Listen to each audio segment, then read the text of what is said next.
Hey, welcome back to the channel. In today's video, I will be making over this dresser set. I picked it up off of Facebook Marketplace for $100. I paid more than I would have liked, but it is in good condition and it's made really well, with most of it being solid wood. The drawers are all lined with this floral paper that I will eventually replace, but first I needed to remove all of the hardware in the drawers.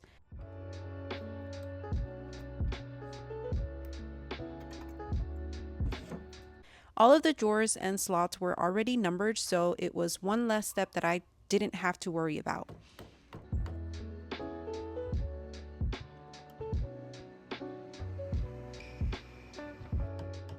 I will not be reusing this hardware, but will put it up for a possible future flip. Real quick, I want to thank TEMU for sponsoring this video. If you haven't heard of TEMU, they are basically like an online marketplace where you can buy all kinds of products at affordable prices.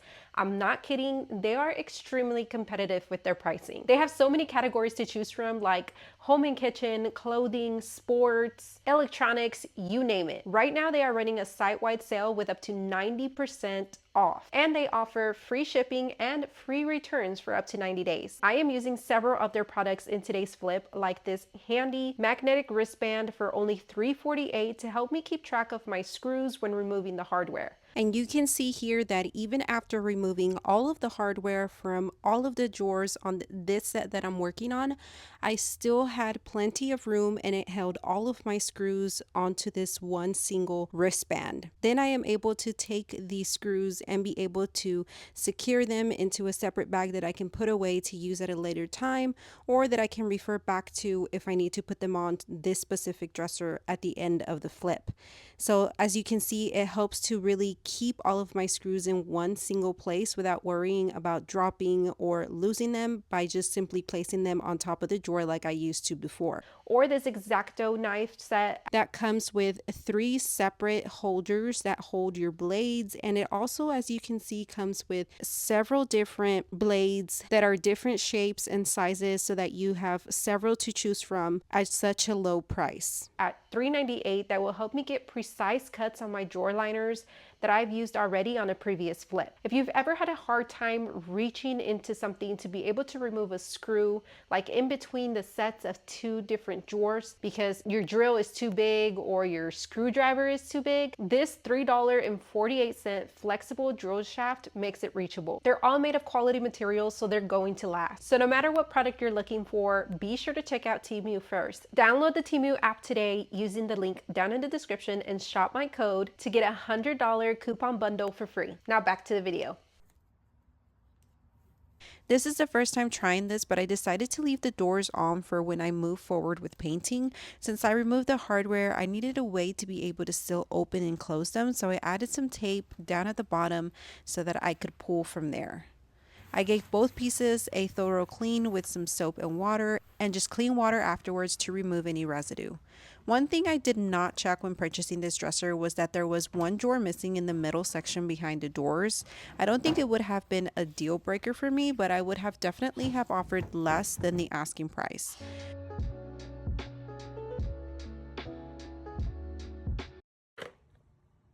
Once everything was clean, I began the sanding process.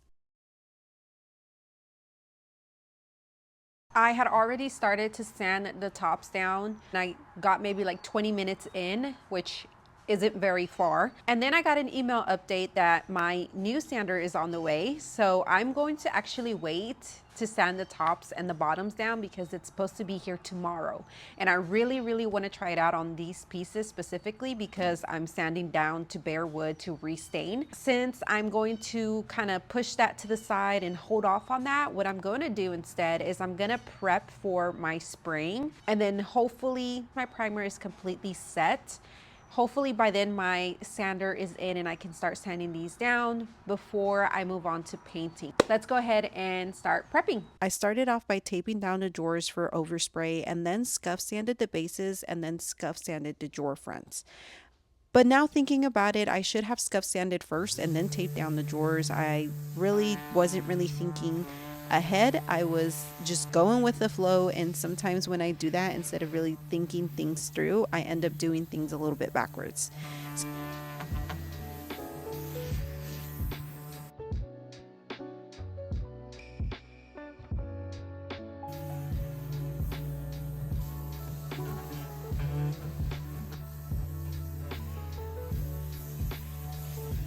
Since I wasn't going to be using the new sander for the bottom of the base, I went ahead and sanded those back to bare wood with my surf prep and by hand.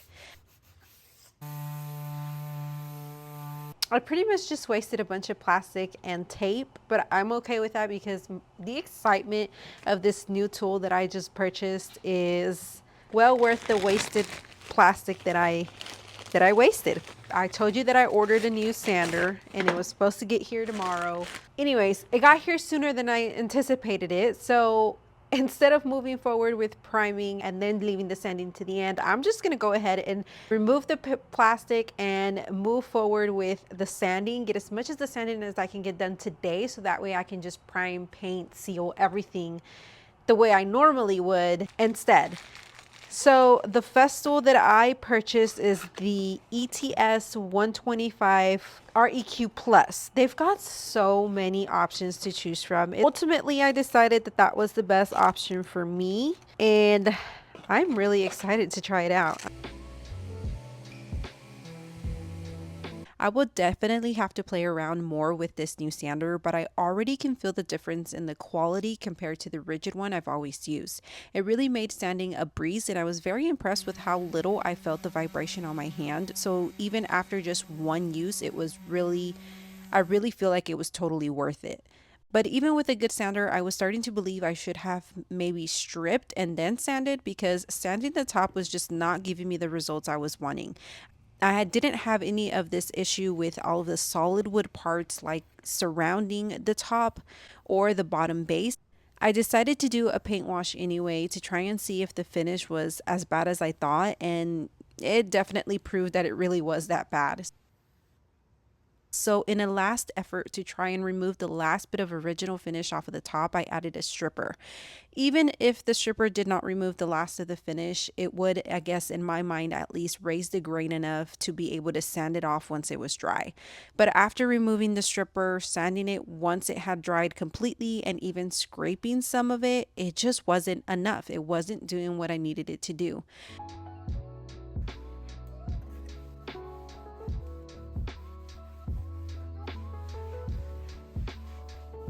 So I moved on to taping off the bottom bases and prepped my sprayer for priming.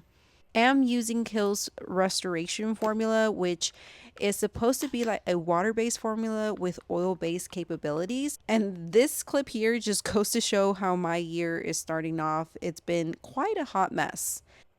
Anyways, I think I'm going to start trying to stay away from oil-based formulas for a little while, especially while I'm stuck inside the garage because it's been so cold, and also because it's been raining this entire week and we've got April coming soon, and April showers bring May flowers, so I'm pretty sure it's going to be raining just as bad. So I should try and minimize all of the fumes and odors. I sprayed an even coat in both directions on all of the drawer fronts, the dresser, and the nightstand.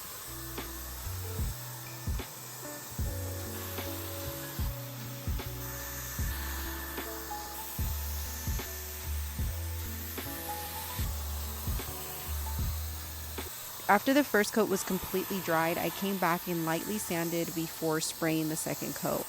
I just finished priming the two coats, sanding, making sure everything is smooth so I can start spraying the color. I'm gonna be using Behr. You guys know, if you follow me for a while, that I love using Behr for regular traditional house paint. In the Scuff Defense stain blocking line, I really like this one more compared to others that I've used in the past. It works really well. So if you're in the market for paint but you don't want to spend a lot of money on a traditional boutique style paint, interior paint works just as good. The color I'm going to be using today is called Cracked Pepper. I've used that color in the past before interior wise, not on furniture, I don't believe. This is more of like a really dark gray black, but not true black. Hopefully that translates well. Oh, by the way, if you guys have been watching me for a while, you know that the last time I used this Flexio 3500 was quite a while ago. And the reason I stopped using it was because it wasn't spraying smoothly anymore. Did all of the troubleshooting and it still wasn't spraying the way it was before it started messing up. So I didn't know, but you can actually buy the finish nozzle separate from the actual gun. So they're like two separate units. This was $40. I already have the gun, so I figured I'd just buy another one, and it's been working just fine for me. So yeah, just in case you didn't know that, now you know.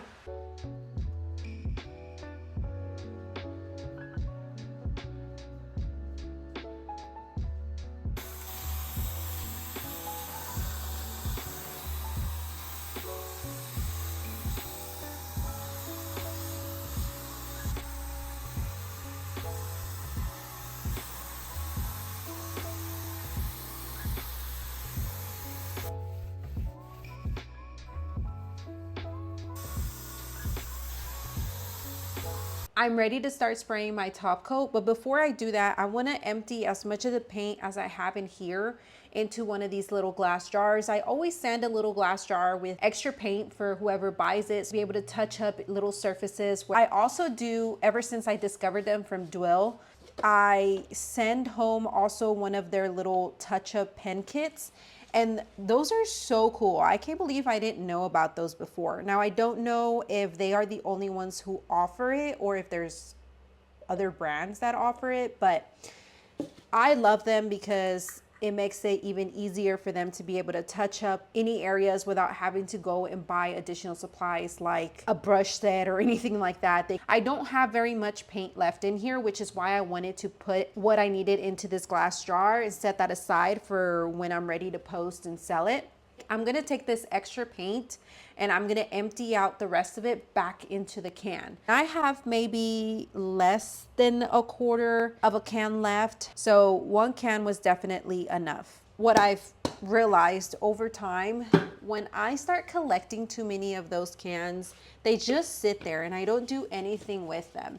So if you guys have any cool ideas of what to do with all of your extra paint, let me know, because I mean, there's enough for a small project, but not enough to be collecting all of these cans. Never used this brand of polyurethane before. This is by Behr. It's a really fast drying 1 hour recoat. I am going to mix this up really well, and I'm not going to clean the container where I had the paint at.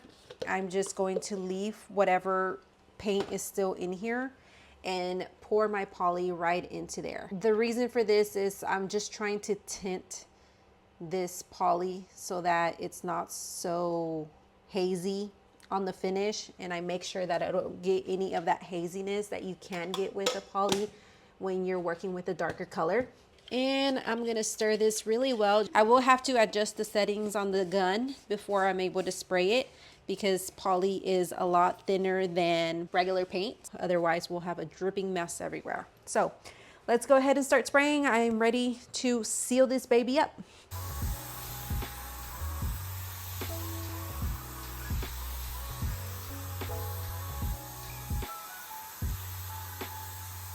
And once dry, I was able to come back and remove all of my tape and plastic.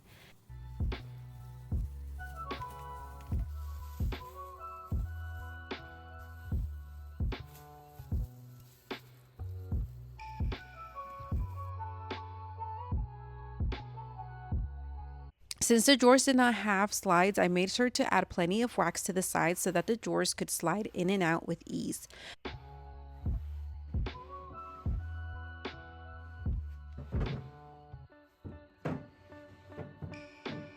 All of the drawers were lined with peel and stick paper, and initially I was going to be replacing it, but the wood under the paper was in such good condition that I decided not to add any paper after all.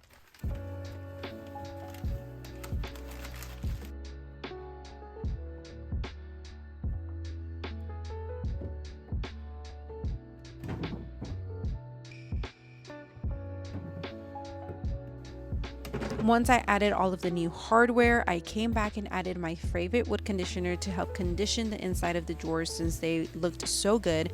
And it's really inexpensive and works really well, and also adds a soft orange clean scent. Finally, it was time to give some attention to the bottom bases, which I did not forget about. I did a paint wash using the same color I used on the top earlier. That did not work out for me. And once the wash was completely dry, I added a coat of the same polyurethane in that satin finish. In the end, I was 100% pleased with the results of this flip, even though I added tons of unnecessary hours of work.